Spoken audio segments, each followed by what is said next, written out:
Oke,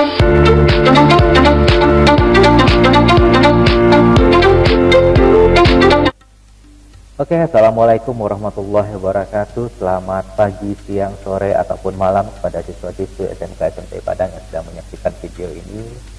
Sekarang kita masuk ke pembahasan materi pengolahan limbah. Setelah kurang lebih 2 kali pertemuan, Ananda cuma melihat, membaca, dan mungkin mencari sendiri apa itu materi-materi dari pengolahan limbah yang sudah Bapak siarkan. Ya. Sekarang kita akan coba masuk ke penjelasan materi pengolahan limbah, yang mana ini kurang lebih ada sekitar 53 slide. Berarti Anda bisa siapkan dulu cemilan, siapkan makanan. Semoga tidak membosankan, karena kalau bosan mungkin nanti akan tidak bisa lanjut hubungannya. Oke, kita siapkan dulu. Kita mulai dengan pembukaan. Bismillahirrahmanirrahim.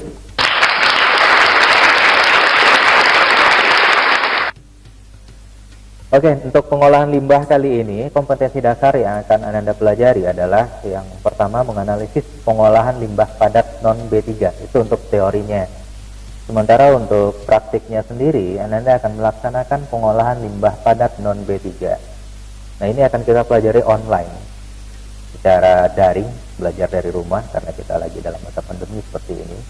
Kemudian menerapkan penanganan limbah non-B3 berdasarkan sifat dan karakteristiknya, itu teorinya. Sedangkan untuk praktik atau secara keterampilan adalah melaksanakan penanganan limbah non-B3 berdasarkan sifat dan karakteristiknya.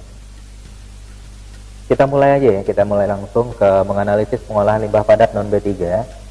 Yang akan Anda pelajari nantinya adalah pengertian limbah secara umum. Kita udah diskusi sekitar 2 minggu di pembelajaran daring melalui Edmudo. Lalu pengertian pengolahan limbah itu apa? Tujuan pengolahan limbah apa? Kenapa limbah harus diolah?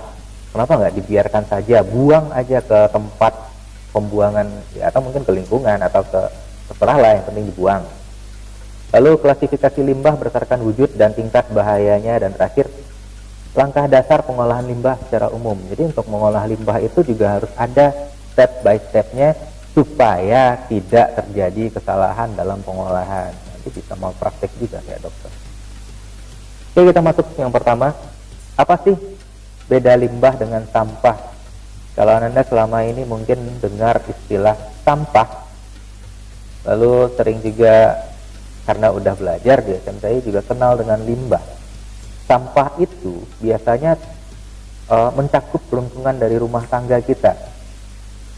Jadi masih dalam skala kecil, sisa kegiatan sehari-hari manusia, baik itu individu, kelompok, ataupun proses alam yang bentuknya padat. Jadi biasanya yang berbentuk padat itu orang masih mengenalnya dengan sebutan sampah, kecuali sampah masyarakat ya.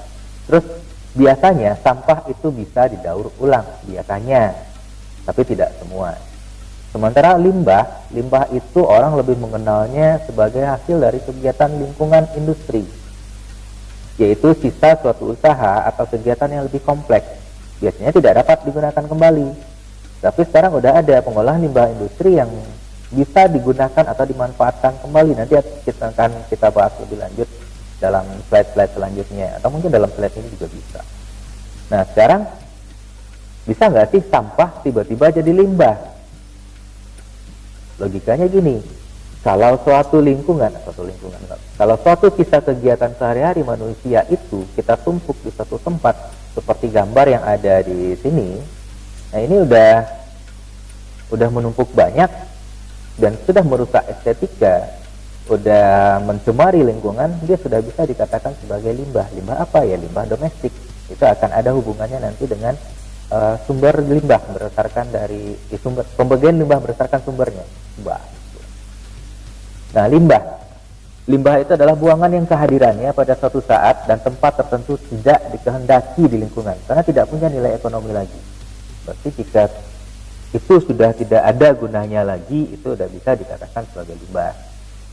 Terdiri dari suatu zat atau bahan buangan yang dihasilkan oleh proses produksi industri, yang kedahirannya dapat menurunkan kualitas lingkungan. Nah, kualitas lingkungan ini diatur oleh Permen LH atau Peraturan Menteri Lingkungan Hidup. Terus limbah yang mengandung bahan polutan yang memiliki sifat racun dan berbahaya sering dikenal sebagai limbah B3 yang dinyatakan sebagai bahan yang dalam jumlah relatif sedikit tapi berpotensi untuk merusak lingkungan hidup dan sumber daya. Nah, sekarang kira-kira ketika Anda perhatikan lingkungan sekitar, anggap sekarang Anda nonton video ini dari rumah, adakah limbah di samping Anda? Kita lanjut ya. Pengolahan limbah. Kenapa sih limbah itu harus diolah sebelum dibuang ke masyarakat? Atau mungkin sebelum dimasukkan ke mana gitu? Limbah itu harus diolah terlebih dahulu sebelum dibuang agar tidak mencemari lingkungan dan merusak kesehatan makhluk hidup. Nah, bagaimana limbah itu dikatakan tidak mencemari lingkungan lagi? Ya tentu harus sesuai dengan standar buku mutu lingkungan. Pengolahan limbah itu adalah proses menurunkan atau menghilangkan tingkat pencemaran limbah agar limbah tersebut sesuai dengan baku mutu lingkungan sehingga tidak lagi mencemari lingkungan. Karena biasanya ini masyarakat yang tinggal di sekitar industri seperti industri karet, industri minyak, industri semen itu biasanya terkendala dengan limbah di sekitarnya. Contoh kawasan industri karet yang ada di Padang. Air atau mungkin bau di sekitar kawasan industri itu kan baunya ya bau karet, airnya juga agak begitulah. Kita tahu sama tahu aja ya, nggak enak juga ngomongnya di sini. Jenis limbah. Nah, dari apa yang sudah kita amati berdasarkan wujud dan karakteristiknya, limbah itu dapat dikelompokkan menjadi 3 jenis. Itu menurut Bapak Ciptanto tahun 2004, yaitu padat, cair, gas. Nah, kemarin ini Anda sudah ditugaskan menjelaskan ketiga jenis limbah itu berdasarkan wujud dan karakteristiknya. Yang padat itu gimana? Yang cair gimana? Yang gas gimana? Ya padat pasti oke, benar. Siapa yang jawab memang? Yang cair gimana? Yang gas juga gimana? Pengolahannya tentu beda-beda, karena pengolahan untuk limbah padat itu nggak akan sama dengan pengolahan limbah cair. Pengolahan untuk limbah gas juga tidak akan sama dengan pengolahan limbah padat maupun cair. Dan untuk pengolahan limbah tahun ajaran ini di semester ganjil Anda akan belajar semuanya tentang pengolahan limbah padat, dan di semester genap nanti Anda akan mempelajari pengolahan limbah cair. Yang gas gimana? Yang gas nanti kita selip-selipkan saja, karena memang itu tidak dituntut oleh kurikulum. Nah, berdasarkan sumbernya, ini tadi yang Bapak sempat bahas, limbah dapat dibagi menjadi 6 jenis. Nah, yang pertama adalah limbah domestik, yang kedua pariwisata, medis, pertambangan, pertanian, dan industri. Bisa nggak menjelaskan apa sih limbah domestik itu, limbah pariwisata, limbah medis, limbah pertambangan, pertanian, maupun limbah industri? Karena biasanya yang Anda kenal pasti ya limbah industri aja semuanya ya.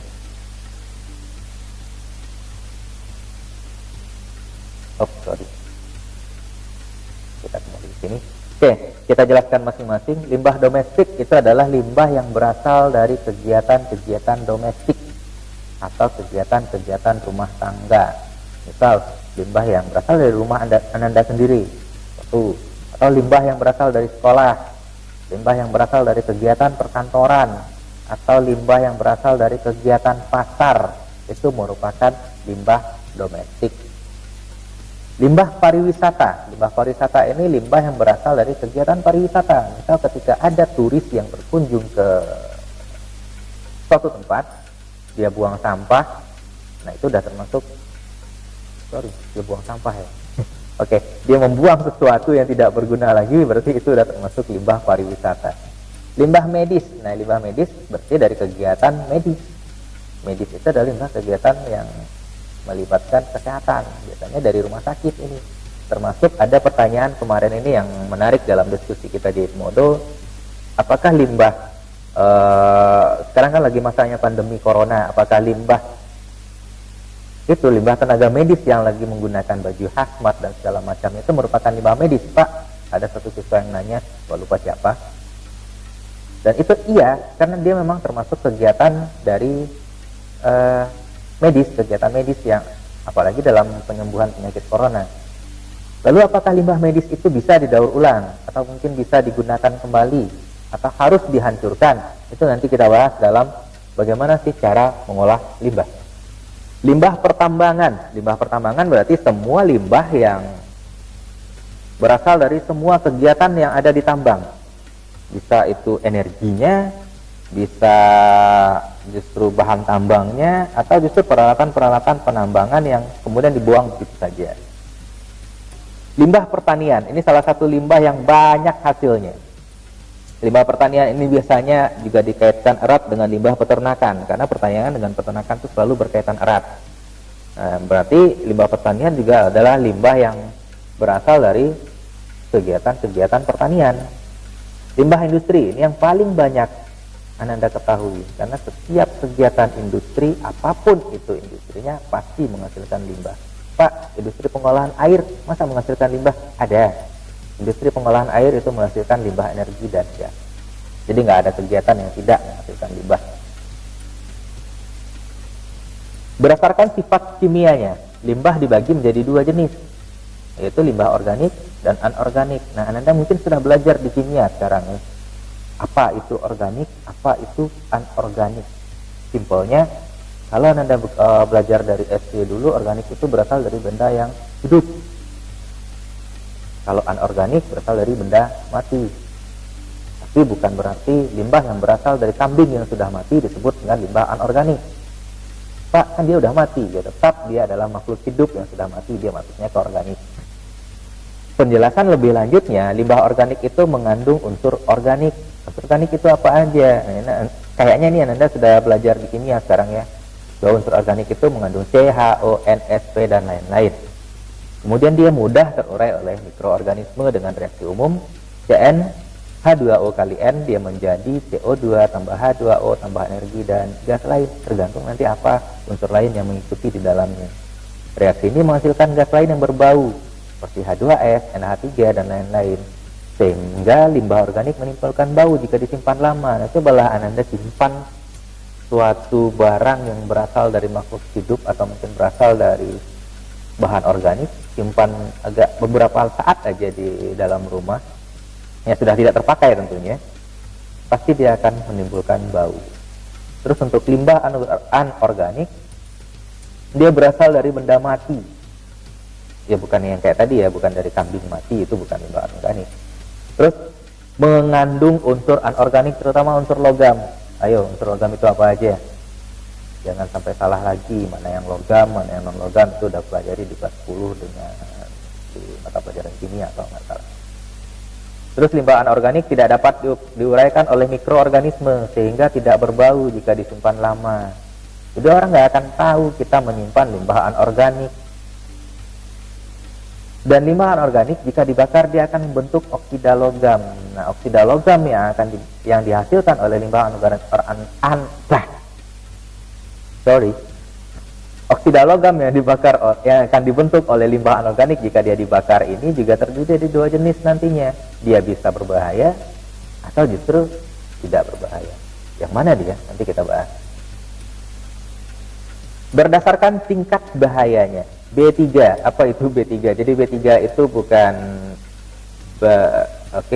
Oke, kita sensor saja silakan. Bukan apa ya? Dulu pernah dalam pertanyaan waktu pelajaran kita masih offline beberapa tahun yang lalu, Bapak sempat nanya di dalam pembelajaran, apa itu limbah B3? Dengan simpel siswa menjawab berbahaya, beracun, skip. Bingung. Jadi bukan berbahaya, beracun, berbau, atau mungkin berbahaya, beracun, berisik, atau apa. Limbah B3 itu adalah B yang pertamanya bahan. Bahan berbahaya dan beracun. Di mana dalam jumlah yang kecil atau dalam konsentrasi yang kecil, dia sudah menimbulkan bahaya yang tinggi.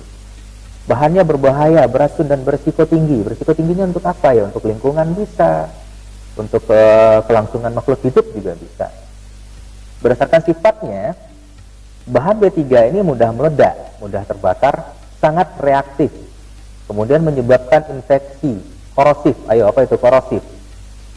Beracun dan menyebabkan menyebabkan kanker, perubahan gen atau mutasi genetika, bersifat radioaktif dan lain-lain. Contoh limbah B3 dalam kehidupan sehari-hari itu oli bekas ya. Kalau yang baru nggak limbah. Baterai yang sudah bekas juga, aki mobil yang sudah terpakai bekas. Obat yang sudah kedaluarsa. Silahkan aja Anda coba minum obat yang sudah kedaluarsa. Mati nggak? Aerosol. Ayo, apa itu aerosol? Nanti belajar di kimia tentang koloid ya kalau nggak salah. Lalu hairspray sama, nanti bahannya di koloid juga itu di kimia. Nggak akan lupa jelasin di sini. Terus limbah non B3, limbah non B3 ya gampang. Kalau dia tadi B3 adalah mengandung bahan berbahaya dan beracun, dan B3 ya kebalikannya, limbah yang tidak mengandung bahan berbahaya dan beracun, di mana pada jumlah atau konsentrasi kecil dia belum membahayakan. Ingat ya, belum. Artinya apa? Kalau dalam jumlah dan konsentrasi yang banyak tetap saja membahayakan. Nah, ini ada beberapa foto tentang kondisi limbah. Ada sludge IPAL. IPAL itu adalah instalasi pengolahan air limbah. Jadi IPAL bukan salah satu produk dari Apple. Kan ada iPod, iPhone, iPad, ada IPAL bukan. Dan IPAL juga bukan saudaranya Ipul. Terus ada drilling cutting mud di Balikpapan. Terus ada crab oil. Nah, crab oil ini di pantai Balikpapan. Crab oil itu adalah oil adalah minyak yang saring minyak yang terbuang biasanya. Terus ada blow out crab oil di Pertamina DOH SBR Sumsel. Ada limbah B3 VOC di sekarang. VOC ini apa nih? Komponen. Oke, kita lanjut. Langkah umum proses pengolahan limbah. Ya, tadi kan sebelum limbah itu dibuang ke lingkungan, kita harus melakukan proses pengolahannya terlebih dahulu. Gimana caranya? Yang pertama adalah identifikasi dulu sampel limbah sebelum diolah. Gunanya apa? Untuk mengidentifikasi ya. Mengidentifikasi sampel limbah ini gunanya adalah kita harus tahu dulu jenis limbahnya itu B3 atau non B3. Kemudian sumbernya dari mana? Jenisnya apa? Organik atau anorganik? Karena limbah yang berbeda jenis, metode pengolahannya juga akan beda. Kalau kita tidak mengidentifikasinya terlebih dahulu, maka proses selanjutnya itu juga susah dilakukan. Karena proses selanjutnya adalah menentukan metode pengolahan. Kalau limbah organik yang non B3, ini pengolahannya seperti apa? Limbah organik non B3 padat. Limbah organik non B3 cair, itu metode pengolahannya juga beda. Setelah menentukan metode pengolahan, baru kita lakukan proses pengolahan. Proses pengolahannya seperti apa? Ada berapa jenis pengolahan pada limbah? Kemudian, sebelum kita buang, setelah melakukan proses pengolahan, sebelum kita buang, kita harus analisis hasil pengolahan limbah. Karena nggak ada gunanya kita mengolah limbah setelah hasilnya tidak kita analisis terlebih dahulu. Jadi analisis dulu, bandingkan dengan permen LH, bandingkan dengan SNI yang dibutuhkan, baru kemudian kita buang. Jadi nggak langsung aja setelah proses pengolahannya selesai, buang. Atau mungkin setelah belajar pengolahan limbah, kalian melakukan proses pengolahan, sudah selesai, dapat nilai dari Parama. Wah, nggak kayak gitu. Nggak segampang itu. Jadi harus analisis dulu. Pekerjaan kita emang benar-benar dari awal, kemudian intinya adalah pengolahan, dan hasilnya nanti analisis. Mengidentifikasi jenis limbah padat non B3 ini harus bisa Anda lakukan. Ada 3 jenis limbah di sini, ada 3 jenis gambar. Ini apa ya? Ini ada kulit telur, terus sisa-sisa sayuran, ini sayuran, dan ini jerami padi. Kira-kira jenis limbah seperti ini termasuk yang mana? Apakah dia organik atau anorganik? B3 atau non B3? Nah, kalau ini yang diperhatikan ininya, bukan ininya. Kalau ini sapi, yang di bawahnya apa? Termasuk jenis limbah apa dia? Terus ada gelas yang sudah pecah. Ini ada cawan porselen, sepertinya begitu, cawan porselen yang sudah pecah juga. Jadi semua yang sudah pecah itu juga termasuk limbah. Oke, kita masuk selanjutnya. Pengertian limbah padat non B3 itu apa? Tadi kan baru limbah non B3. Nah, sekarang limbah padat non B3. Limbah padat non B3 adalah limbah yang berwujud padat, tidak mengandung bahan berbahaya dan beracun, di mana pada jumlah yang kecil dia belum menimbulkan bahaya besar. Ini yang sehari-hari sering Ananda sebut dalam masyarakat sebagai sampah, bukan sampah masyarakat ya, beda. Sampah masyarakat dengan konotasi negatif itu beda. Nah, sekarang apa sih tujuan identifikasi jenis limbah padat non B3 sebelum pengolahan? Nah, ini sempat kita bahas kilas tadi. Kita harus tahu jenis limbahnya apa, terus sifat dan karakteristik dari jenis limbah tersebut ya. Kalau limbah sayuran misalnya, gimana sifatnya, karakteristiknya gimana, sumbernya dari mana? Karena sumber limbah itu, ini limbah organik, benar. Dari mana? Dari domestik. Nah, dari domestiknya dari mana? Dari rumah, kantor, atau mungkin dari sekolah. Kemudian dampaknya gimana? Kalau dia sudah terlalu lama disimpan, hasilnya gimana? Merusak estetika aja misal, atau mungkin menimbulkan bau saja, atau justru nanti ada air serapan dari limbah itu mencemari lingkungan dan mencemari sumber mata air dari penduduk sekitar, itu kan ada. Kemudian juga untuk menentukan metode pengolahan limbahnya seperti apa. Dampak pencemaran limbah padat non B3. Nah, ini yang tadi, merusak estetika atau keindahan.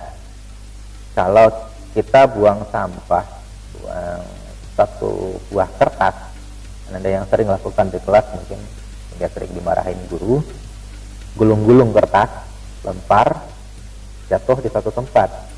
Kalau dia cuma satu, ya mungkin biasa-biasa aja ya. Tapi kalau udah numpuk setinggi gunung, itu udah merusak estetika, nggak indah lagi kelihatannya. Kemudian menurunkan kualitas udara, karena tadi limbah padat non B3 itu rata-rata adalah limbah organik, otomatis bau karena ada mikroorganisme yang akan menguraikannya. Ketika limbah ini kena air hujan atau hari hujan, dia akan mengalir dan meresap ke dalam tanah. Akhirnya kualitas air juga turun. Kualitas air turun, kesuburan tanah atau kualitas tanah juga turun. Ujung-ujungnya merusak kesehatan atau menimbulkan penyakit. Dan kalau sudah semua ini, otomatis akan menimbulkan biaya karena harus butuh proses pengolahan yang lebih lanjut. Jadi ini semua ada kaitannya dan ujung-ujungnya duit, menimbulkan biaya. Nah, sekarang jenis pengolahan limbah. Jenis metode pengolahan limbah padat non B3. Ada insinerasi, open dumping, sanitary landfill, recycle. Ini daur ulang, recycle ada daur ulang itu ada recycle, reduce dan reuse. Jadi kita bahas lebih lanjut juga apa bedanya. Terus pengomposan. Nah, sebelum kita masuk ke materi berikutnya, silakan Anda ambil minuman dulu kalau haus, karena aku haus ini.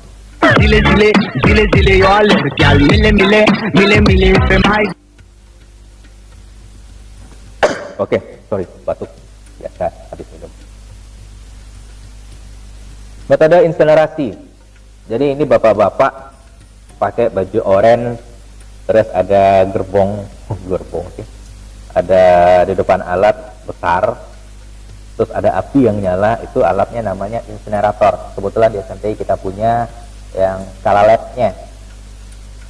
Nah, insinerator itu adalah metode pembakaran dengan suhu tinggi, suhunya adalah 800 sampai 1000 derajat Celcius. Itu yang skala industri ya. Kita punya alatnya di atas lab pengolahan limbah. Insinerator kita biasanya berjalan dengan suhu maksimal 800. Bisa dijalankan di atas suhu 800, cuma bahan bakarnya cepat habis. Open dumping. Oh ya, kembali ke insinerasi tadi. Kalau Anda perhatikan, alat ini si bapak-bapaknya pakai baju oranye atau pakai seragam khusus. Itu artinya apa? Mengoperasikan insinerasi harus punya keterampilan khusus. Nanti kita bahas lebih lanjut apa kelebihan dan kekurangannya. Open dumping, penumpukan terbuka. Ini gampang ya. Metode pengolahan limbah secara open dumping ini adalah metode pengolahan limbah yang bisa dilakukan oleh anak kecil sekalipun. Ketika adik-adik Anda lagi makan makanan yang punya bungkus plastik, kemudian dia buang bungkus plastiknya ke tong sampah, atau mungkin ke depan rumah, ada tumpukan sampah di depan rumah misalnya, dia sudah melakukan open dumping. Iya, Anda bisa bilang ketika Anda, wih keren, adik sudah melakukan open dumping ini. Dan adik-adik Anda pasti bingung. Sanitary landfill. Jadi tadi penumpukan terbuka itu di atas tanah. Kalau sanitary landfill, penimbunan di dalam tanah. Kenapa? Open dumping itu akan memiliki dampak seperti merusak estetika. Ya kalau 1-2 kan nggak masalah ya, kita open dumping numpuk-numpuk. Kalau udah banyak jelek juga, apalagi di halaman rumah. Maka ada proses selanjutnya adalah sanitary landfill. Sanitary landfill adalah penimbunan limbah di dalam tanah. Dalam area yang besar digali, butuh tenaga berarti untuk menggalinya, ditimbun. Pertanyaannya, ketika Anda mau menimbun limbah di dalam tanah, gali dulu, masukin limbahnya ke dalam tanah, timbun, tanahnya ada bersisa, tanah itu diapakan? Jawab aja nanti. Nah, selanjutnya metode daur ulang. Ini yang tadi sering disebut sebagai metode 3R. Reduce, reuse, recycle. Apa bedanya reduce, reuse, dan recycle? Banyak salah kaprah atau salah paham selama ini tentang recycle dan reuse. Kira-kira dalam gambar ini reduce, reuse, apa recycle? Nanti kita jawab. Metode pengomposan. Nah, ini akan jadi praktik Ananda nanti. Pengomposan adalah ya membuat kompos. Simpelnya gitu kan. Pengomposan, proses pembuatan kompos. Kompos itu gunanya apa? Kok nggak ada yang jawab? Itu pertanyaan loh. Ini apa? Ayo. Ini kalau nggak salah alat sizing ya. Kalau Anda praktik OTK atau PIK itu ada sizing atau pencacahan, pengukuran, pengecilan ukuran. Oke, kita bahas satu-satu. Masih ada waktu sekitar 10 jam lagi untuk video ini. Makanannya udah siap ya? Oke, metode insinerasi. Prinsip dari insinerasi ini adalah pembakaran secara tertutup dalam alat yang dinamakan insinerator, yang terbuat dari plat baja, dilapisi batu api supaya nanti panasnya itu tidak keluar, dengan suhu pembakaran antara 800 sampai 1000 derajat Celcius selama proses pengolahan limbah mengalami reaksi oksidasi yang sempurna. Apa itu reaksi oksidasi? Pertanyaan. Terus menghasilkan abu dalam bentuk senyawa oksida. Apa itu senyawa oksida? Nah, Anda kalau nggak salah ditugaskan di kimia membuktikan adanya senyawa karbon dalam satu benda. Bakar biasanya itu. Kelemahannya apa? Biayanya mahal. Pasti alat insinerasi itu mahal harganya. Yang skala lab yang kita punya aja itu harganya adalah sekitar gitu. Butuh operator atau tenaga kerja khusus. Nggak bisa sembarang orang melakukan proses dalam insinerasi ini. Ya, anak kecil melakukan proses insinerasi bisa-bisa dia kebakar. Dan untuk alat insinerator itu membukanya juga harus pakai teknik khusus ya. Tidak bisa ketika insineratornya dimatikan langsung buka, kebul asapnya dan panasnya keluar langsung, bisa meledak. Kemudian dia butuh energi untuk pembakaran suhu tinggi. Jelas. Gak mungkin kita bakar dengan suhu tinggi cuma dengan kata-kata aja, kita panas-panasin aja. Oh, bego lu gitu aja nggak bisa. Dia nggak akan kebakar. Panas aja enggak. Kelebihannya, dia dapat mengolah jenis limbah organik dan anorganik secara serentak dalam jumlah banyak. Berarti Anda nggak perlu pilah-pilah lagi. Nggak perlu, oh ini organik, ini anorganik, ini bakar dulu, ini bakarnya belakangan. Nggak perlu. Ini juga bisa serentak memproses limbah B3 dan non B3. Bahkan di beberapa industri, insinerator itu digunakan untuk mengolah limbah yang B3. Ya karena itu tadi, nggak perlu dipilah-pilah. Bahkan limbah yang basah, limbah yang kering, limbah yang kalau gas gimana caranya ya? Masukin aja semua jenis limbah, masukin aja ke dalam insinerator. Nggak perlu Anda pisah-pisah. Mantan juga kalau udah termasuk limbah, buang aja, bakar kalau perlu. Aduh, terlalu keras.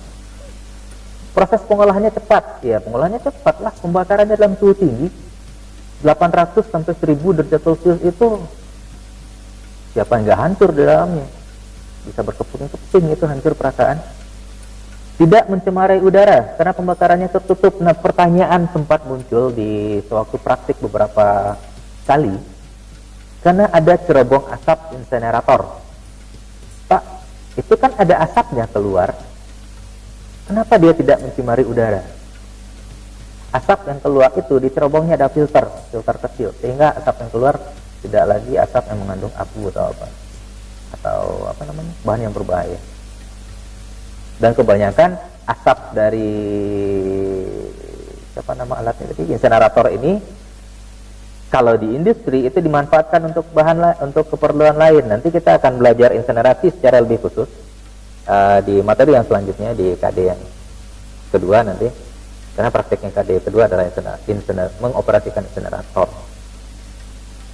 Mempunyai nilai ekonomis karena abu insinerator itu, abu dari hasil pembakaran tadi, itu dapat dijual sebagai material batu bata. Sebagai pencampuran bata itu sering digunakan abu-abu yang dari insinerator itu, dan tidak memerlukan lahan yang luas. Ya, cukup dengan alat yang segitu aja. Tapi kalau di industri, insineratornya pasti gede, besar itu. Saya pernah ke Batan, ke Batan. Di Batan itu insineratornya untuk limbah-limbah B3, dan insinerator di Batan itu 2 tingkat. Chambernya di bawah, chamber adalah tempat sampahnya, tempat limbahnya itu di bawah. Itu besarnya sebesar laboratorium pengolahan limbah. Kalau Anda pernah masuk ke laboratorium itu, sebesar itu. Nanti di atasnya ada lagi lubang udara dan segala macamnya. Di sampingnya itu lubang pembakarannya. Jadi lumayan juga sih sebenarnya, tapi tidak butuh lahan yang luas. Open dumping itu adalah prinsip kerjanya gampang ya, penumpukan sampah di tempat terbuka, di mana selama proses penumpukan terjadi penguraian senyawa organik yang tidak sempurna oleh mikroorganisme secara aerob. Apa itu aerob? Ayo jawab, siapa yang bisa jawab? Yang bisa jawab silahkan komen di bawah video ini. Allah. Terus biasanya dilaksanakan di tempat pembuangan sampah sementara atau TPS. TPS, tempat pembuangan sampah sementara, bukan tempat pemungutan suara, beda. Kemudian kelemahannya, dia menimbulkan polusi udara atau bau. Pasti kalau udah bau tadi ada penyakit biasanya, karena ada mikroorganisme kan di sana. Apalagi penguraiannya tidak sempurna.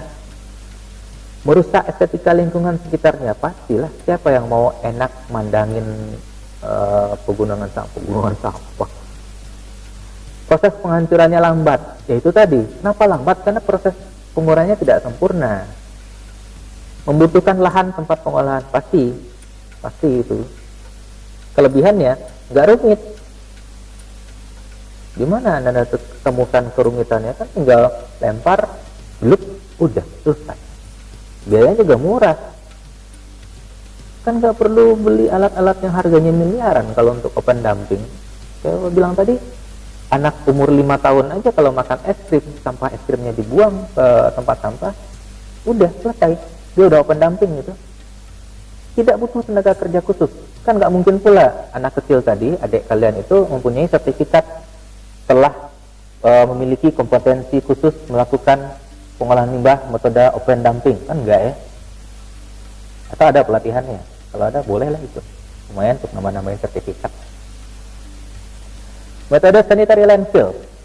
Sanitary landfill prosesnya adalah prinsip kerjanya adalah penumpukan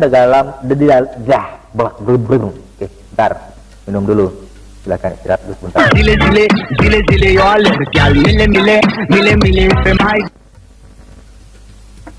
Cepat kali habisnya. Oke. Penumpukan dalam galian tanah atau landfill. Jadi land itu tanah, fill itu isi. Landfill tanah yang diisi. Begitulah pokoknya. Dan permukaannya ditimbun dengan tanah. Selama proses pengolahan, senyawa organik akan terurai oleh mikroorganisme secara anaerob. Ayo, tadi aerob. Sekarang anaerob. Apa bedanya? Jawab, komen lagi. Iya pula. Biasanya dilaksanakan di tempat pembuangan akhir atau TPA. Bukan Taman Pendidikan Al-Quran atau bukan. Nah, itulah, terserah ya. TPA di Kota Padang itu ada di, aduh lupa nama daerahnya, kalau Lubuk Menturun, pokoknya situlah, Subau ya. Dan masyarakat sekitar sana biasanya akan kena ini di kelemahannya. Dia menghasilkan air lesat namanya. Air lesat itu adalah hasil samping penguraian bahan organik maupun anorganik yang terion dari penguraian sampah dalam tanah dan dapat mencemari aliran air tanah. Otomatis nanti sumber air dekat sana harus dilakukan pengolahan berkali-kali dulu sebelum dikonsumsi. Terus butuh lahan yang luas, karena Anda harus mengubur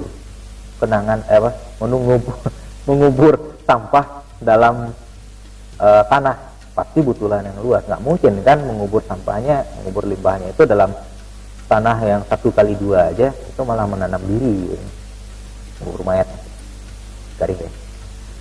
Terus butuh biaya, ya pasti, karena ada orang yang akan menggali, ada peralatannya, itu kan butuh tenaga juga.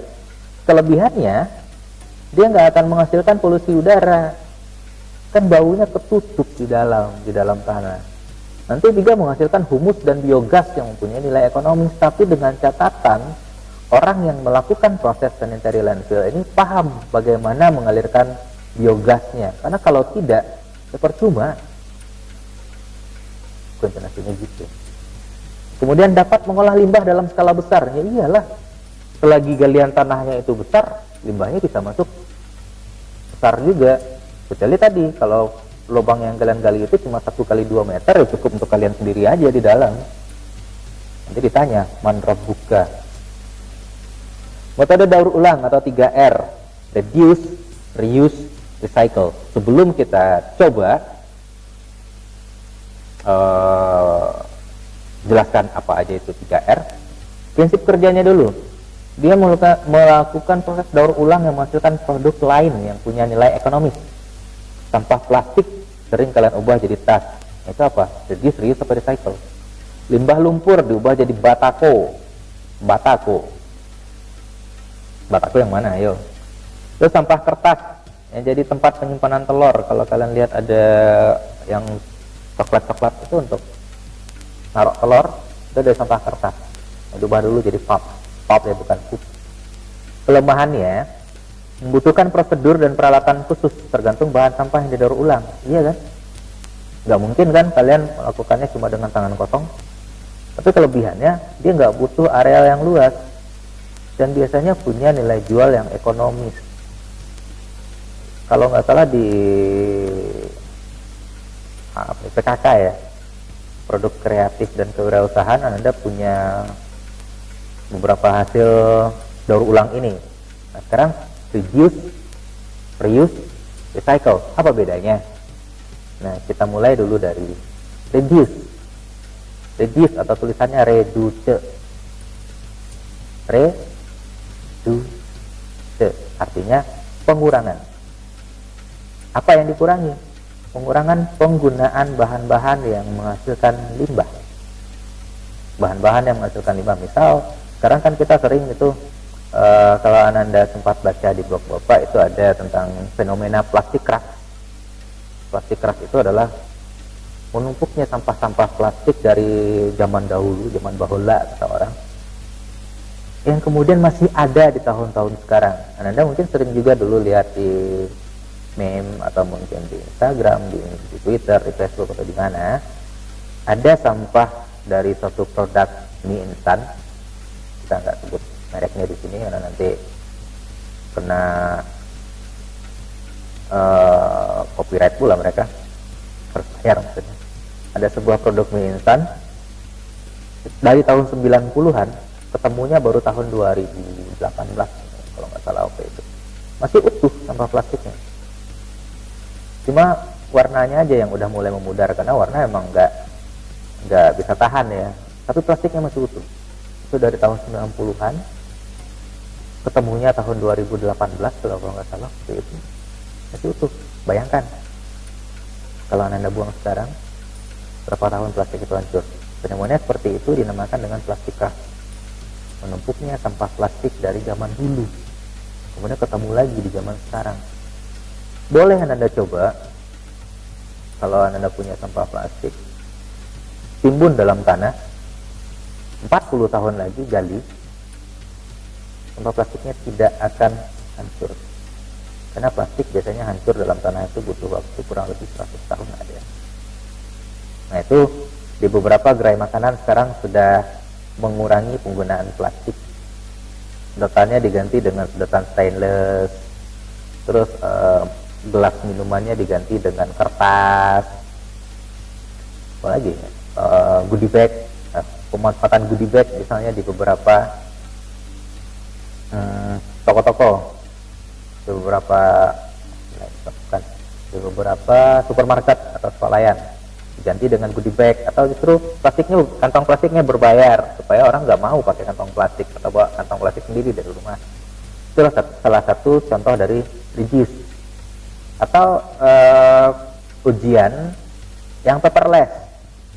Kayak kita belajar sekarang ini udah mengurangi sampah kertas ini, udah mengurangi limbah kertas. Biasanya kan materi ini bawa print kan, kalian fotokopi, berapa kertas yang terbuang? Pasti setelah kalian fotokopi kalian buang. Percayalah, karena tidak ada siswa SMTI materinya untuk 1 tahun itu dia simpan bertahun-tahun. Jangankan 1 tahun, selesai Anda UAS, ujian akhir semester, itu materi udah dibuang pasti. Ayo, benar apa benar? Sekarang dengan seperti ini, dengan memanfaatkan IoT atau Internet of Things, kita udah membantu program pemerintah juga mengurangi penggunaan kertas. Itu tadi reduce. Sekarang reuse. Contoh yang ini, sampah plastik diolah menjadi produk tas. Itu reuse, bukan recycle. Reuse. Karena sampah plastiknya Anda gunakan lagi dengan fungsi yang lain. Reuse. Kertas bekas digunakan sebagai nganu apa namanya, untuk ngelap kaca, itu reuse. Terus yang recycle yang mana? Yang recycle ini, sampah kertas menjadi tempat penyimpanan telur, dia dijadikan pulp dulu, dijadikan bubur kertas dulu, baru dijadikan bentuk baru. Atau kalau yang plastik, yang pernah ikut ke mana, ikut apa namanya, program waktu kelas 10 plan visit ke tempat pengolahan air minum, di salah satu tempat pengolahan air minum waktu itu berkasus di Sumatera Barat. Sampah plastiknya diproses lagi jadi biji plastik dan dibentuk lagi jadi botol. Nah itu yang namanya recycle.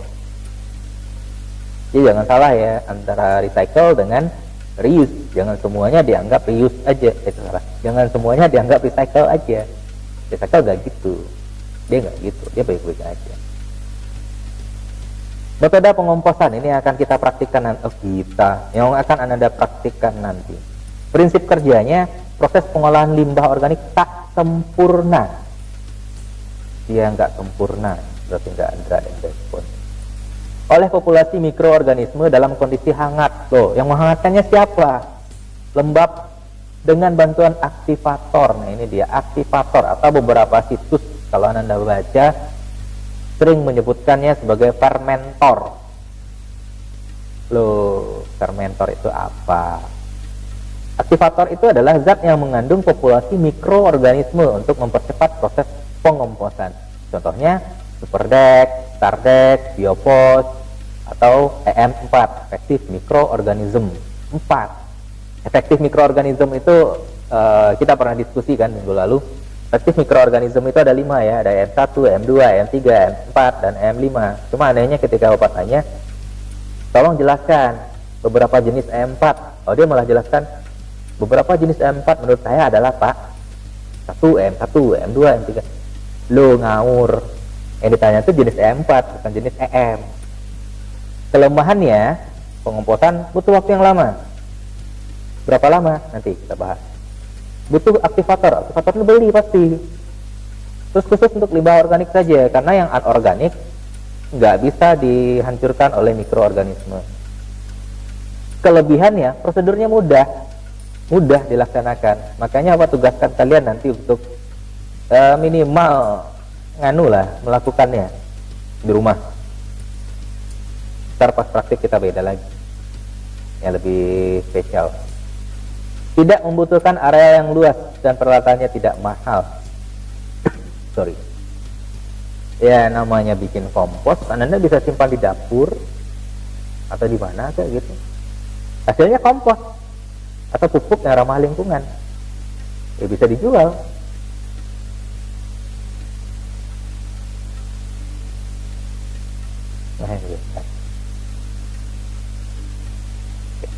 Dasar pemilihan metodenya seperti tadi, kita jenis. Kita ketahui dulu jenis limbahnya apa. Jenis limbahnya seperti ini apa? Kemudian sifatnya gimana? Oh, saya menemukan jenis limbah botol plastik, Pak. Nah, gimana sifatnya? Organik, anorganik, B3 atau non B3? Jumlahnya berapa? Kalau cuma botol plastik satu, daripada ngolahnya susah-susah, ya udah simpan aja dulu, reuse. Tapi tidak semua plastik bisa di-reuse ya. Jangan salah. Nanti ada plastik-plastik yang Anda reuse, botol plastik yang Anda reuse, padahal dia botol plastik yang tidak bisa digunakan berkali-kali.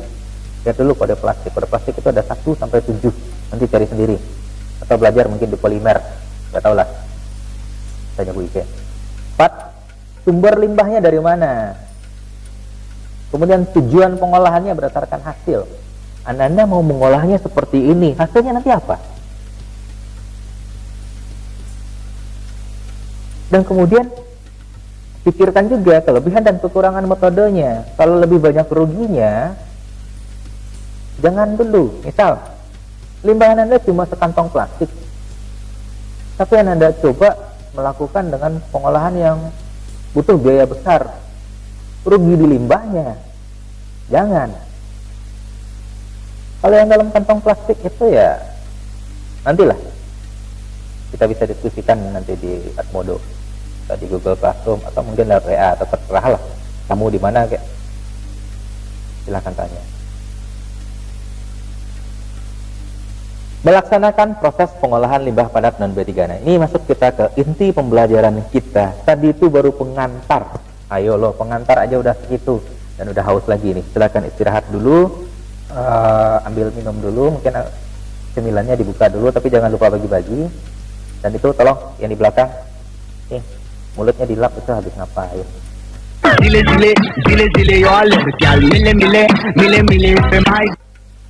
Oke, kita lanjut.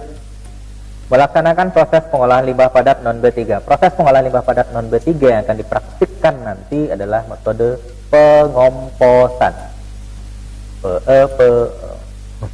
Tahapan proses pengolahan limbah. Tadi, pemilahan jenis limbah. Untuk pengomposan ya, kita pilah-pilah dulu jenisnya. Ini organik, ini anorganik. Yang organik buang, yang organik ambil. Penyusutan ukuran atau pencacahan. Sudah belajar belum ya di laju reaksi? Karena semakin kecil ukuran, luas penampang semakin besar, sehingga laju reaksi semakin cepat. Kalau belum belajar itu bocoran.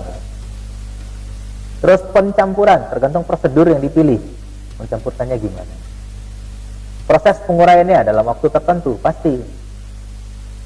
Dan pemisahan hasil pengolahan, ini untuk identifikasi. Karena tadi setelah kita melakukan pengolahan limbah, kita harus identifikasi sesuai atau tidak dengan standar yang disyaratkan. Kita masuk selanjutnya, ini sudah pernah kita diskusikan minggu lalu. Apa itu kompos? Apa itu pengomposan? Kompos merupakan jenis pupuk yang berasal dari hasil akhir penguraian sisa-sisa hewan maupun tumbuhan yang berfungsi sebagai penyuplai unsur hara tanah sehingga dapat digunakan kembali untuk memperbaiki tanah secara fisik, kimiawi maupun biologis. Ini menurut Susanto tahun 2002. Sementara pengomposan, proses perombakan atau dekomposisi, perombakan atau dekomposisi. Karena dekomposisi maka namanya kompos. Bahan organik oleh mikroorganisme dalam keadaan lingkungan yang terkontrol dengan hasil akhir berupa humus dan kompos. Ini menurut Timur Bandono tahun 2008. Kalau Anda punya pengertian lain dari kompos tahun 2020, silakan tulis di Anu 2020 misalnya. Faktor yang mempengaruhi pengomposan ini juga kita bahas waktu itu di Edmodo, dan alhamdulillah Anda jawabannya kebanyakan benar walaupun ada juga yang salah. Yang pertama adalah rasio C/N, rasio karbon per nitrogen. Per itu bukan atau. Kalau rasio kita bacanya per, bukan atau. Ukuran bahan, terus mikroorganisme pengurai atau yang sering kita sebut juga aktivator atau mungkin fermentor. Lalu derajat keasaman atau pH.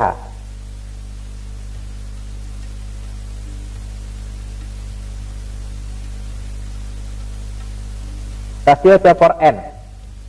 Rasio itu bukan rasio tuh mas, udah boleh dikecian dong. Bukan.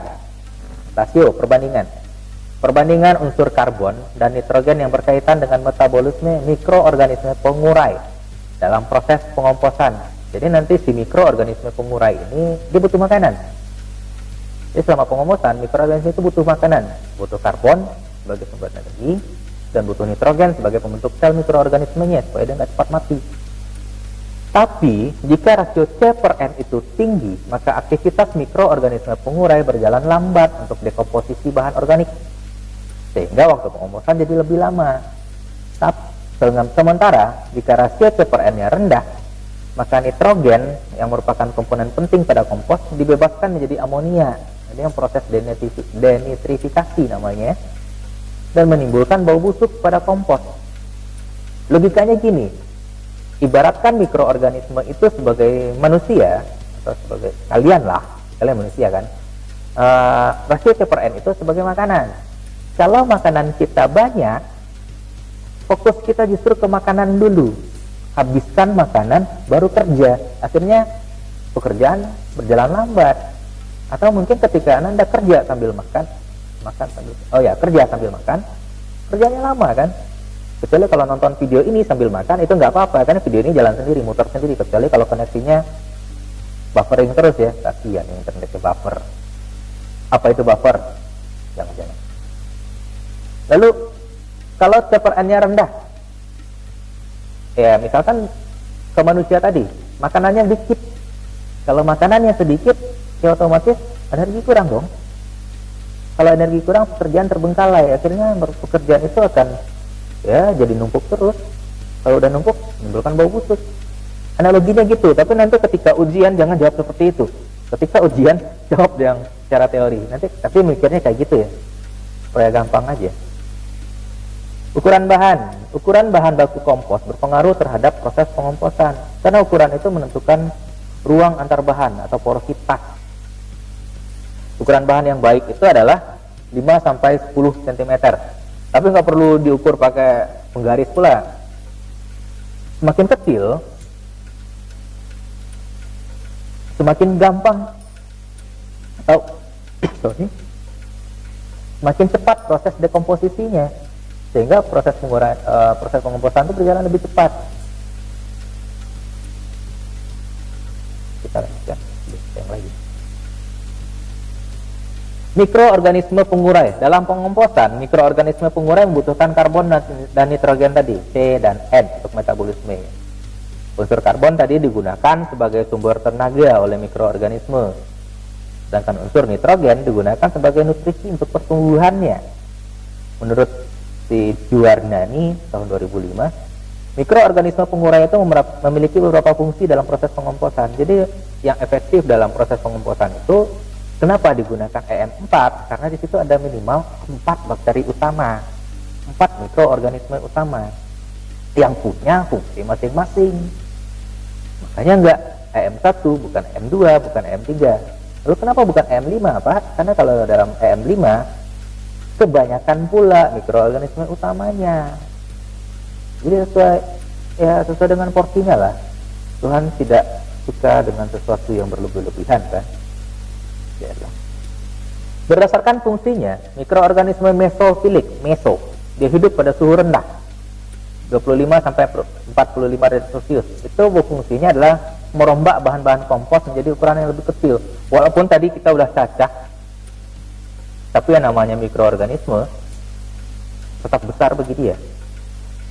Jadi harus ada mikroorganisme mesofilik di dalamnya yang mencacah lagi, yang merombak bahan itu menjadi lebih kecil sehingga proses pengomposannya lebih cepat. Lalu mikroorganisme termofilik yang hidup pada suhu tinggi 45 sampai 65. Kalau di atas 65 apa namanya? Belajar mikrobiologi kan itu. Itu berfungsi mengkonsumsi karbohidrat dan protein sehingga komposnya dapat terdekomposisi dengan cepat. Jadi mereka kerjasama ya, si meso dengan si termofilik ini. Tapi catatan juga, mikroorganisme dalam aktivator atau mungkin dalam EM4 itu jangan saling kanibal, jangan saling memakan. Mikroorganisme yang biasa kita gunakan kalau dalam pengomposan itu adalah efektif mikroorganisme 4 atau sering disebut EM4. EM4 itu punya fungsi yang mirip dengan mol. Apa itu mol? Bukan mol dalam konsep kimia ya. Mol itu adalah mikroorganisme lokal. Tapi EM4 jauh lebih efektif daripada mol. Namanya aja efektif mikroorganisme. Nah ini dia tadi, EM4 itu ada 4 macam. Ada yang warna kuning untuk pertanian, ya, untuk pengomposan kita pakai yang warna kuning nanti. Terus ada EM4 berwarna coklat untuk peternakan, yang warna merah untuk perikanan, dan warna biru putih untuk membersihkan kamar mandi. Ini bukan ketika disuruh jelaskan jenis dari EM4. Dia jawab EM1, EM2, EM3, EM4, EM5. Itu sama aja ketika disuruh jelaskan jenis nasi goreng. Ada nasi putih, nasi kuning, nasi goreng, nasi ngawur. Derajat keasaman, pH. Ini udah belajar di kelas 11 ya. Apa itu pH? Ayo, siapa yang bisa jawab apa itu pH? Kenapa P-nya kecil, H-nya besar? Ini bukan P kecil, H-nya besar, itu adalah H titik kegadang-gadangan. Derajat keasaman dalam tumpukan kompos berpengaruh terhadap aktivitas mikroorganisme pengurainya, karena mikroorganisme pengurai itu hidup pada pH tertentu. Jadi waktu itu kita juga sempat bahas dan ada yang diskusi langsung. Kalau pH-nya rendah gimana Pak? Kalau pH-nya tinggi gimana? Nah ini dia. Kalau pH-nya tinggi, biasanya tuh tumpukan komposnya hilang karena biasanya nitrogen dalam tumpukan kompos itu hilang karena ada proses volatilisasi, penguap. Tapi kalau pH terlalu rendah, mikroorganisme mati. Kebanyakan mikroorganisme pengomposan itu hidup pada suhu pada pH 6 sampai 8. Kalau dia terlalu asam dia mati. Kalau terlalu basah dia masih bisa bertahan, tapi nggak kuat. Bertahan tapi nggak kuat. Nah, gimana itu? Suhu, bukan suhu guru ya. Secara umum, kompos punya 3 tahap proses pengomposan, yaitu aklimasi, termofilik, dan pematangan. Jadi awalnya, ketika kita mulai bikin kompos, itu ada tahap aklimasi. Dia menyesuaikan dulu suhunya. Itu di hari-hari pertama. Ya, setelah penyesuaian, baru dia nanti lanjut ke tahap selanjutnya. Tahap selanjutnya adalah tahap termofilik, di mana mikroorganisme yang terlibat pada tahap ini hidup pada suhu 40 sampai 60 tadi. Itu yang termofilik. Tujuannya adalah mendegradasi bahan organik secara cepat. Gimana caranya nanti ketika suhu itu tidak tercapai? Ya tambahin. Jangan dipanasin ya. Terbakar nanti. Pada tahap ini proses dekomposisi mulai melambat. Kan tercapai nanti suhu puncak. Kan kalau Ananda belajar mikrobiologi, ada garis hidup mikroorganisme itu dia sampai puncak, kemudian menuju fase kematian. Tahap akhir adalah tahap pematangan. Ini dia tahap yang sudah fase kematian dari bakteri atau mikroorganisme termofilik. Suhunya itu jadi di atas 60. suhu maksimum tercapai, maka proses dekomposisinya terhenti. Suhu turun kembali sampai suhu awal, sehingga kompos sudah terbentuk. Jadi ada pertanyaan waktu itu, Pak, kalau proses pengomposan itu 10 sampai 15 hari, apakah di hari ke-18 masih terjadi pengomposan? Jawabannya simpel. 10 sampai 15 hari berarti di hari ke-15 semua mikroorganismenya mati. Di hari ke-18 gimana? Ya kalau udah mati, nggak ada gunanya lagi kan. Jadi mau disimpan sampai berapa hari pun proses pengomposannya nggak akan berlangsung lagi. Lalu kalau diambil di rentang itu antara 10 sampai 15, masih terjadikah proses pengomposan, Pak?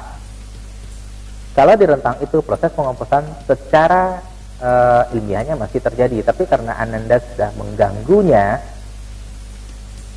prosesnya udah nggak maksimal lagi. Makanya maksimal ya 15. Sama kan, ketika kalian lagi makan ada yang ganggu, makannya nggak maksimal kan, makanya terhenti-henti. Kadar air, kata si Juwarnani, kadar air dalam timbunan kompos itu 40 sampai 60%. Kandungan air optimum itu diperlukan dalam proses pengomposan. Apabila terlalu tinggi, pertumbuhan mikroorganismenya terhambat karena molekul air itu akan mengisi rongga udara dalam mikroorganisme, sehingga terjadi kondisi anaerobik yang menimbulkan bau. Sementara jika kadar airnya rendah, berkurangnya populasi mikroorganisme, kehausan lah. Anda sekarang kalau haus silakan minum, tapi jangan lupa bagi-bagi.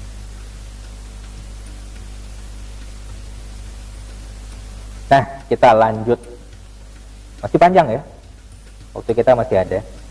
Ada 3 jenis metode pengomposan. Metode indoor, indore ya, bukan indoor INDOOR, tapi indoor.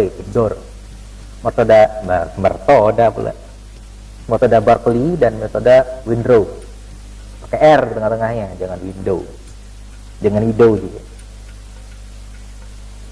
Metode indoor. Sorry. Metode indoor ini cocok diterapkan pada daerah yang punya curah hujan tinggi.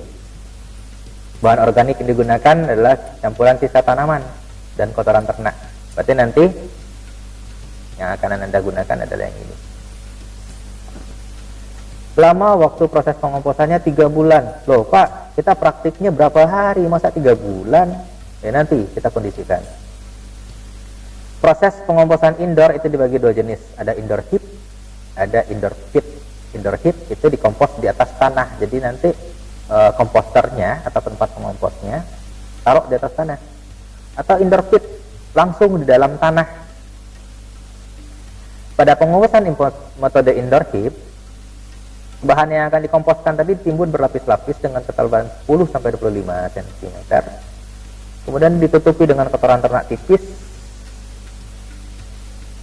untuk mengaktifkan proses pengomposan. Ini ditaruh di atas tanah, indoor heap. Kalau indoor pit digali.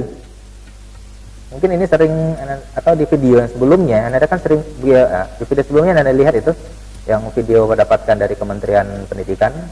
Dia menggali tanah untuk bikin kompos, dimasukkan ke dalam tanah itu, berarti dia menggunakan metode indoor pit. Bahan-bahan itu disusun berlapis-lapis juga di dalamnya. Ya tentu ditambahkan air. Metode Berkeley. Pengomposan dengan metode Berkeley itu menggunakan bahan-bahan organik dengan rasio C/N yang tinggi, seperti jerami dan serbuk gergaji. Tujuannya apa?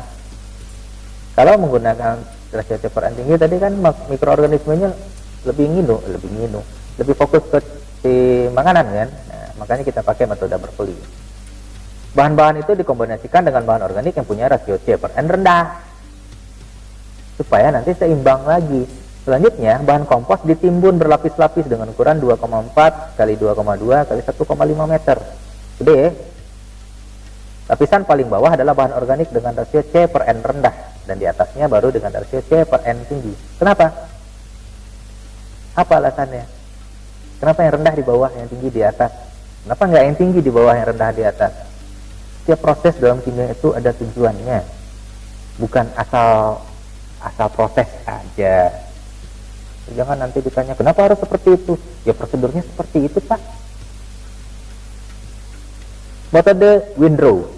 Pada proses pengomposan dengan metode windrow, bahan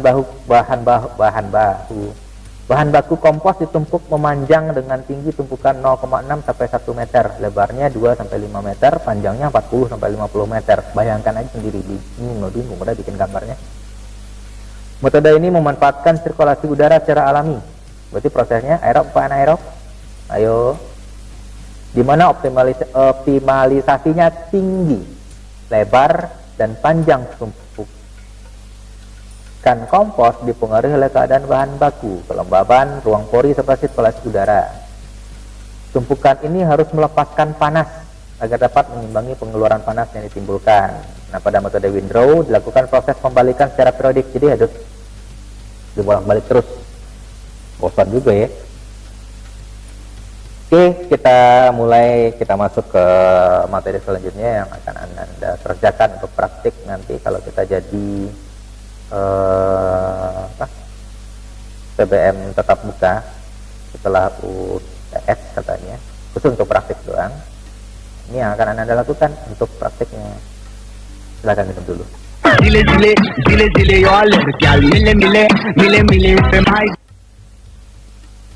Oke, kita mulai ya. Untuk pembuatan kompos padat, alat-alat yang perlu Anda siapkan adalah ember plastik besar, garu. Garu itu kalau tahu garpu, nah bentuknya kayak garpu tapi besar. Untuk mencampurin bahan, sarung goni, ini sebagai komposter pada kompos padat. Gayung, ada yang nggak tahu gayung? Pisau. Nah, pisau ada yang nggak tahu juga. Ayakan. Nah, ayakan ini nanti digunakan untuk analisisnya. Kemudian gelas ukur 100 ml dan gelas piala 1000 ml. Gunanya apa? Nanti kita bahas di proses pembuatannya. Bahan-bahan yang digunakan yang jelas pertama adalah bahan baku limbah organik. Dan untuk kompos padat umumnya untuk kompos padat orang bikin dari kotoran ternak. Entah itu kotoran sapi, kotoran kerbau, kotoran kambing, kotoran kuda boleh Pak, jangan. Kenapa ya kalau jangan? Biasanya bukan gimana-gimana, kotoran kuda itu lebih sering menyebabkan penyakit yang disebut tetanus. Takutnya ketika itu kita gunakan pencampurannya kan pakai tangan. Nah, tangan Anda lagi ada yang luka, tetanus, mati. Dan untuk pemilihan kotoran ternaknya itu lebih bagus yang tidak bercampur dengan tanah. Ya bukan berarti juga ketika si ternaknya pup, Anda langsung tampung dari pantatnya. Jangan. Maksudnya gini, yang tidak bercampur dengan tanah itu ketika ngambilnya jangan ke bawah tanahnya. Pastikan emang benar-benar kotoran yang ambil. Emang sih beberapa kasus dulu ada siswa yang ketika praktik dia bawa kotoran sapi, kotoran ternak ini masih fresh, panas, dan itu wow banget baunya ketika praktik. Jadi untuk orang-orang yang jijian jangan ya, agak-agak gimana lah gitu. Tapi masalahnya praktik pengolahan limbah itu dari semester ganjil sampai semester genap pasti baunya luar biasa, dan Anda yang jijian pasti akan muntah terus. Bahan selanjutnya adalah E4, lalu molasses. Nah, ayo molasses. Udah belajar kalau nggak salah ini di PIK tentang proses pembuatan gula. Apa itu molasses? Molasses atau molase sama ya. Kalau molase S-nya 1, kalau molasses S-nya 3. Lalu air. Sekam padi. Nah, sekam padi ini ada dua versi.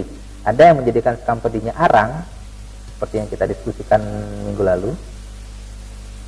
Sekam padi itu dibakar, maksudnya bukan sekam padi dijadikan arang. Gimana caranya Pak? Bukan arang kayak arang orang jual sate ya. Atau ada juga yang menggunakan sekam padi itu langsung tanpa diarangkan terlebih dahulu. Serbuk atau dedak gergaji. Nah, ini gunanya juga untuk apa? Kira-kira apa aja gunanya? Bisa? Air gunanya untuk apa? Pinter, anak taman kanak-kanak.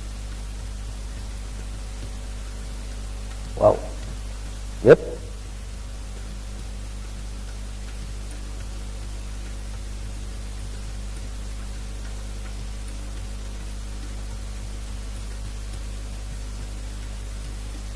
Ntar ya, diganggu pula atas suatu kan. Udah dibutuhkan dia keluar, pas dibutuhkan nggak keluar. Perempuan. Lihat. Oke, pembuatan kompos padat. Ada 3 tahap utama. Yang pertama adalah persiapan mikroorganisme pengomposnya atau persiapan aktivator bioaktivatornya. Campurkan 5 liter air, 25 ml molasses dan 25 ml E4 dalam ember sampai homogen. Gimana cara menentukan dia homogen? Apa itu homogen? Jawab sendiri lah. Komen nanti di bawah. Pencampuran bahan organik. Bahan organik tadi, limbah organik, kotoran tadi, dedak dan campur sampai rata. Jadi jangan tambahin air dulu, campur dulu mereka. Aduk-aduk dulu. Pakai tangan, Pak? Enggak, pakai lidah. Iyalah, pakai tangan. Terus gimana caranya pakai tangan? Kenal dengan yang namanya sarung tangan. Nah, itu. Pembuatan kompos.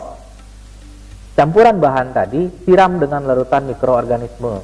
Atur kadar airnya 30-40%. Pak, tadi kan 40-60. Kenapa nih 30-40? Iya. Tapi dalam prosesnya nanti kadar air itu akan meningkat.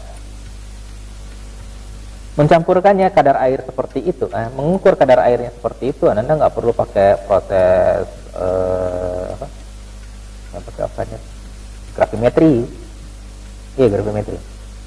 Nggak perlu pakai gravimetri pula, cukup gini, kemas si adonan, kemas si campuran tadi, kemas dengan tangan. Kalau airnya netes itu berarti terlalu basah. Kalau terlalu basah, tambahkan kotorannya, tambahkan limbahnya. Itu ketika Anda remas, dia nggak netes airnya, lalu Anda lepaskan dia pecah, berarti terlalu kering. Tambahkan lagi airnya. Jadi yang pas itu adalah ketika dia diremas, air tidak keluar, dan ketika dilepas dia tetap dalam bentuk gumpalan. Kalau sudah seperti itu, masukkan ke dalam komposternya, ke karung goni. Simpan dalam keadaan rebah 6-7 hari. Kenapa 6-7 hari ya? Karena 7 hari itulah proses maksimalnya. Pak, berarti boleh dong saya simpan selama 1 bulan, 15 tahun disimpan juga nggak apa-apa. Tapi nggak akan ada gunanya lagi gitu. Siapa yang ngelarang? Setelah 7 hari, lakukan identifikasi hasil pengolahan dan bandingkan dengan SNI kompos. Selanjutnya, pembuatan kompos cair. Ini lebih simpel ya, kalau kompos cair lebih simpel. Alat yang digunakan sedikit, bahan yang digunakan juga lebih sedikit. Prosesnya juga lebih gampang. Alat yang digunakan itu ember plastik besar seperti biasa. Galon kecil. Jadi galon kecil itu usahakan galon yang ada kerannya di bawah. Jangan galon yang nggak pakai keran. Kalau nggak pakai keran nanti susah karena harus mengambil hasilnya itu dari tutup atasnya.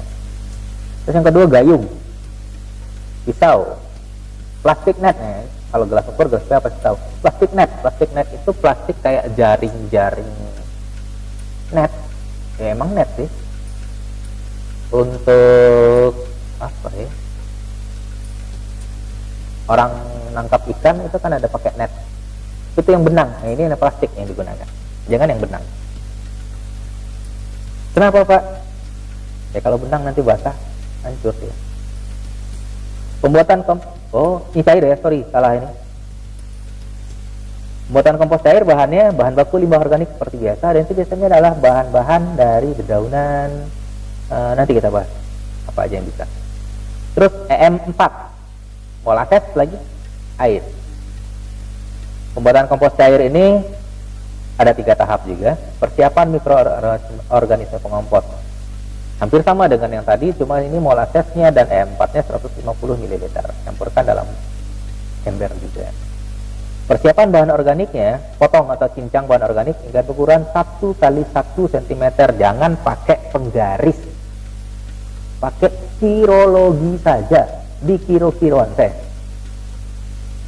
Terus pembuatan komposnya. Nah, Anda kan tadi udah punya galon tuh komposternya. Masukkan kerikil dulu sampai batas kerannya. Tujuannya apa? Supaya nanti si campuran bahan organik itu nggak keluar lewat keran. Kemudian bisa menyumbat ke kerannya tadi. Nah, supaya si kerikil tadi tidak campur juga dengan bahan-bahan organik, di atas kerikil itu tutup dengan kasa net tadi atau dengan plastik net tadi. Itu tujuannya. Setelah itu masukkan bahan organik yang sudah dicincang ke dalam komposter, siram dengan cairan mikroorganisme yang udah ada tadi. Siramnya sampai mana? Ya sampai dia terendam seutuhnya. Dia jangan sampai ada bagian yang masih kurang, sampai dia terendam. Diamkan selama 10-15 hari. Diamkan, jadi Anda emang benar-benar harus mendiamkannya. Jangan di chat, jangan ditelepon, jangan dihubungi lah pokoknya. Kemudian amati dan lakukan identifikasi kompos, bandingkan dengan SNI kompos. Gampang kan kompos cair? Simple ya. Jadi pekerjaan pembuatan kompos ini Anda bisa lakukannya sambil santai. Bisa kerjakan di rumah sambil nonton TV. Pembuatan kompos padat sambil nonton TV, ya TV-nya di dalam rumah, kerjanya di luar, tapi kalau di dalam rumah kan bau. Sambil ya main-main lah. Jadi nanti ketika Anda tamat dari SMTI pun bisa melakukan proses seperti ini. Jual kompos itu mahal loh. Produk dari Cicing Factory kita kan ada kompos cair. Itu dari bahan-bahan yang beli paling cuma E4 sama botol. E4 berapa lah harganya? E4 75.000 ya satu botol 1 liter ya. 100 lah paling mahal. Yang digunakan cuma 150 mili, hasilnya 5 liter. Nah, itu untuk kompos cair. Nanti penggunaannya pun diencerkan dulu. Dijualnya satu botol 100 mili itu 10.000. Berapa untungnya itu di perusahaan Anda? Identifikasi hasil pengolahan limbah padat non B3. Nah ini terakhir, menuju slide terakhir ini mulai mengantuk. Tapi ingat nanti akan ada kuis. Saatnya kita kuis. Standar baku Standar baku mutu kompos padat. Warnanya coklat tua hingga hitam mirip tanah. Kenapa? Ya karena tadi bercampur dengan tanah. Tidak berbau. Partikelnya halus.